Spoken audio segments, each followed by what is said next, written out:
वर्ष 2004 में कांग्रेस अध्यक्ष सोनिया गांधी के प्रधानमंत्री बनने से इनकार किए जाने के बाद जो हालात बने थे, उनमें लोगों को राजनीतिक अस्थिरता की आहट सुनाई दे रही थी और कांग्रेस में भी बहुत सारे लोग उनसे मुतमईन नहीं थे।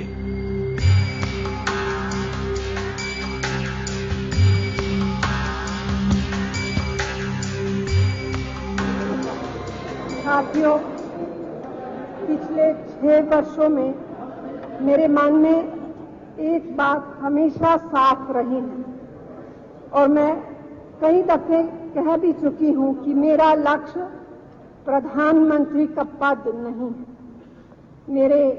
मेरे सामने हमेशा स्पष्ट था कि अगर कभी ऐसी स्थिति पैदा हुई जैसी आज, तो मैं अपनी आत्मा की आवाज के मुताबिक चलूंगी। आज मेरी अंतरात्मा मुझसे कह रही है कि मैं विनम्रता के साथ यह पद स्वीकार करने से मना कर दूं।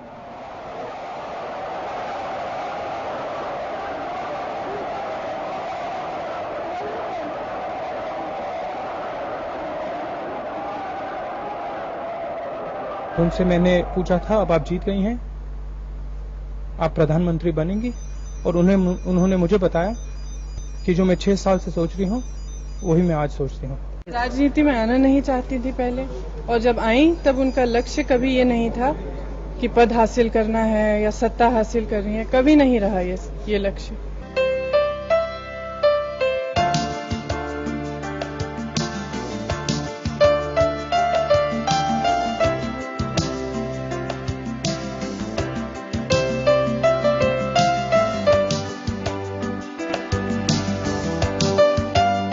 I think our country will be safe in Dr. Manmohan Singh's hands. The nation had given this mandate.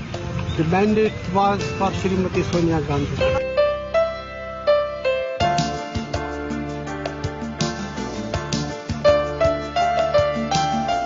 लेकिन 5 साल सरकार चलाने के बाद उन्होंने अपनी कार्यकुशलता और सूझबूझ से साबित कर दिया कि प्रधानमंत्री पद के लिए पार्टी की ओर से उनकी ताजपोशी यूं ही नहीं थी।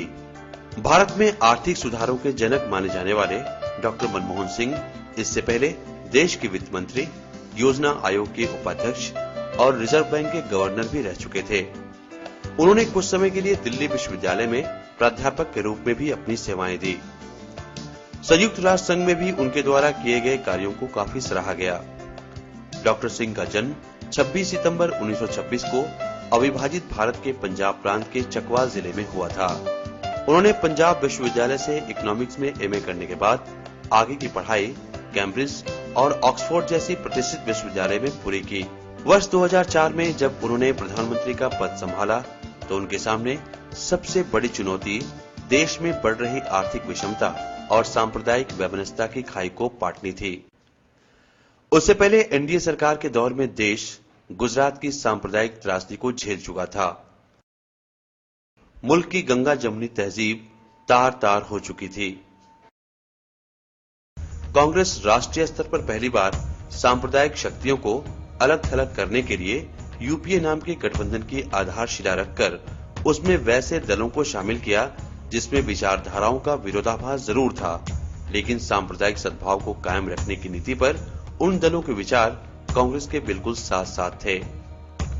डॉक्टर सिंह ने पार्टी अध्यक्ष सोनिया गांधी के ठोस सहयोग और विश्वास की बदौलत एक एक कर उन बहुतेरी चुनौतियों का सामना किया जो देश के आर्थिक और सामाजिक प्रगति के लिए जरूरी था। उनके कार्यकाल में जहां विदेशों में हिंदुस्तान की साख और पुख्ता हुई, तो दूसरी ओर कारोबारी जगत का विश्वास भी भारत के प्रति और मजबूती से बहाल हुआ। सरकार ने उनके नेतृत्व में गरीबों और आम लोगों के लिए जो समाज के सबसे निचले पायदान पर खड़े थे, यूपीए सरकार ने दुनिया की सबसे बड़ी रोजगार गारंटी योजना यानी नरेगा को लागू कर वैसे लोगों को घर बैठे रोजगार की गारंटी दिलवाई जो काम की तलाश में अपने घरों को छोड़कर रोजी रोटी के लिए पलायन को मजबूर थे। किसान कर्ज माफी योजना हो या मिड डे मील योजना या सच्चर कमेटी की सिफारिशों पर अमल की बात, पंचायतों के लिए ज्यादा धन के आवंटन का मुद्दा हो या आम नागरिक के हाथों को सूचना के अधिकार कानून से लैस करने की बात, इस बार राइट टू एजुकेशन यानी शिक्षा के समान अधिकार की योजना पर शिद्दत से काम कर रही है। इस योजना के अस्तित्व में आने के बाद लॉर्ड मैकाले की सोच वाली शिक्षा नीति का अंत होगा और देश के प्रत्येक नागरिकों को समान शिक्षा का अधिकार प्राप्त करने का मार्ग प्रशस्त होगा।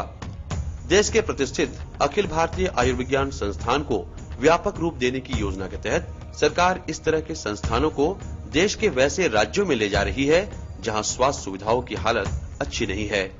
मनमोहन सिंह सरकार की कई उपलब्धियों को इतने कम शब्दों में बयान नहीं किया जा सकता।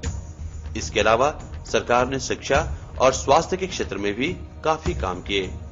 देश की जनता ने एक बार फिर से मनमोहन सिंह सरकार में भरोसा दिखाते हुए सन 2009 के चुनाव में यूपीए को फिर से जनादेश दिया और मनमोहन सिंह देश के उन चंद प्रधानमंत्रियों में शुमार हो चुके हैं जिन्होंने लगातार अपनी दूसरी पारी सफलतापूर्वक खेली है।